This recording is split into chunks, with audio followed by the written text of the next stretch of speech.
वीरान बंगले का आखिरी राज। पहला बाब। जंगल के बीचों बीच शहर से बहुत दूर एक घिना जंगल था। उस जंगल के दरमियान एक पुराना बंगला खड़ा था जिसे लोग काली हवेली कहते थे। बरसों से वो जगह वीरान पड़ी थी। रात होते ही वहां से अजीब आवाजें आती, कभी किसी के चलने की, कभी किसी के हंसने की और कभी किसी के रोने की। गांव वाले कहते थे कि इस बंगले में एक खौफनाक चुड़ैल और एक काला जादूगर रहते हैं। किसी ने उन्हें साफ नहीं देखा था, लेकिन हर शख्स उनके बारे में अलग अलग कहानियां सुनाता था। एक रात शदीद बारिश हो रही थी। बिजली आसमान को चीरती हुई चमक रही थी। इसी दौरान एक बड़ी सियाह गाड़ी जंगल के रास्ते पर आकर रुकी। गाड़ी से एक ताकतवर और अमीर आदमी विक्रम सिंह बाहर उतरा।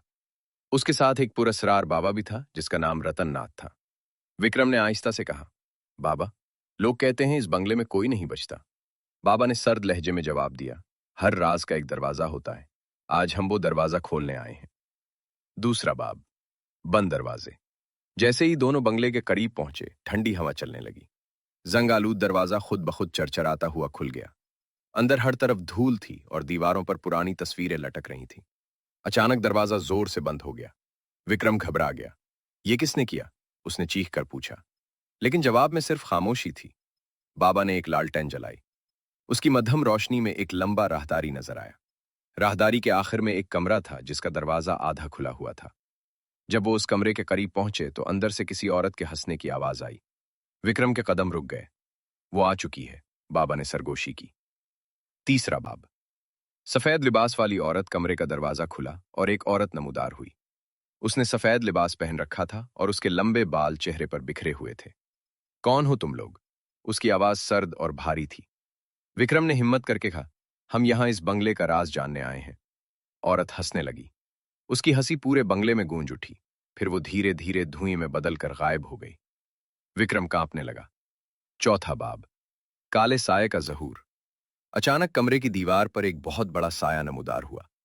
वो साया आहिस्ता आहिस्ता इंसान की शक्ल इख्तियार करने लगा। लंबा कद, सुर्ख आंखें और सियाह लिबास। मैं इस बंगले का मालिक हूं, उसने गरजदार आवाज में कहा।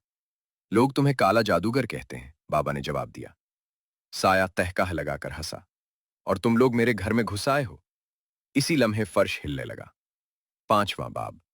छुपी हुई सीढ़ियां लड़खड़ाते हुए विक्रम एक मेज से टकराया। मेज हटी तो नीचे खुफिया सीढ़ियां नजर आईं। बाबा ने कहा, असल राज नीचे छुपा है। दोनों सीढ़ियां उतरने लगे। नीचे एक बहुत बड़ा तहखाना था। वहां दर्जनों पुरानी घड़ियां रुक चुकी थीं। हर घड़ी में एक ही वक्त था, 12 बजे। ये सब क्यों रुकी हुई हैं? विक्रम ने पूछा। क्योंकि इस बंगले में वक्त भी कैद है, बाबा ने जवाब दिया। छठा बाब।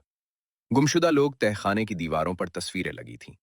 विक्रम ने हैरत से देखा कि उनमें वो तमाम लोग मौजूद थे जो बरसों पहले लापता हुए थे। फिर उसकी नजर एक तस्वीर पर पड़ी। वो तस्वीर खुद विक्रम की थी। ये नामुमकिन है, वो चीख उठा। बाबा खामोश रहा। सातवां बाब। राज का पहला पर्दा। बाबा ने आहिस्ता से कहा, विक्रम, तुम पहली बार